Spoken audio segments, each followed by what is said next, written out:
យ៉ាម៉ាល់អើយយ៉ាម៉ាល់បងប្រាប់ហើយប្រាប់ទៀតបើថាសរសៃយើងវានៅខ្ចីណាស់បាទនៅពេលដែលយើងប្រឹងវឹកហាត់បាននៅក្លឹបហើយបាទទៅផ្ទះ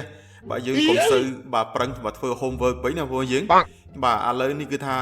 បាទរបួសទៀតបាត់ទៅហើយបាទបើយោងមកតាមបាទការចុះផ្សាយដោយលោកបាទ Fabrizio Romano បាទបានឲ្យដឹងថាតារាឆ្នាំរបស់ក្រុម Barcelona បាទគឺ Lamine Yamal បាទត្រូវរបួសបាទ3សប្តាហ៍ព្រោះយើងបាទអញ្ចឹងអត់បានបាទចូលរួមមកជួយបាទក្រុមទេបាទឥឡូវនេះបាទបន្ទាប់ពីបាទរបួសចាស់បាទទៅតែជាបាទលេងបានប្រហែលជាបាទពី3ប្រកួតបងប្អូនយើងបាទឥឡូវគឺបាទរបួសថ្មីបាទចាប់ផ្ដើមបាទមកជាហូរហែទៅបាត់ទៅហើយបាទសម្រាប់បាទ Lamine Yamal បងប្អូនយើងបាទពិតជាបាទស្ដាយមែនទែនបងប្អូនយើងមកវ័យកំពុងបាទតែបាទពេញសមត្ថភាពខ្លាំងបាទបែរជាបាទរុំរិតបាទដល់របួសបាទហើយបើយោងបាទតាមការបាទណែនាំមកពីលោកបាទ Hansi Flick ក៏បានប្រាប់ថាបាទមនុស្សដែលមានបាទទេពកោសល្យបាទទាត់បាទគឺ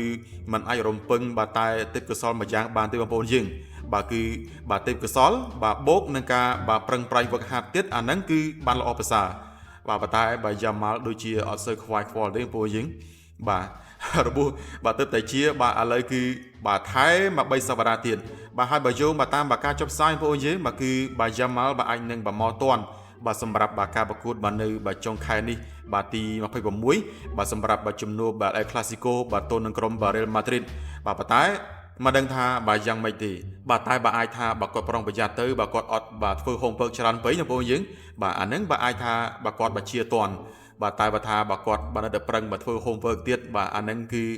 បាទជំនួបបាទ El Clasico បាទមិនដឹងថាបាទបានលេងបាទឬក៏បាទយ៉ាងម៉េចទេបាទសម្រាប់ Lamine Yamal បាទបងប្អូនយើងបាទអរគុណច្រើន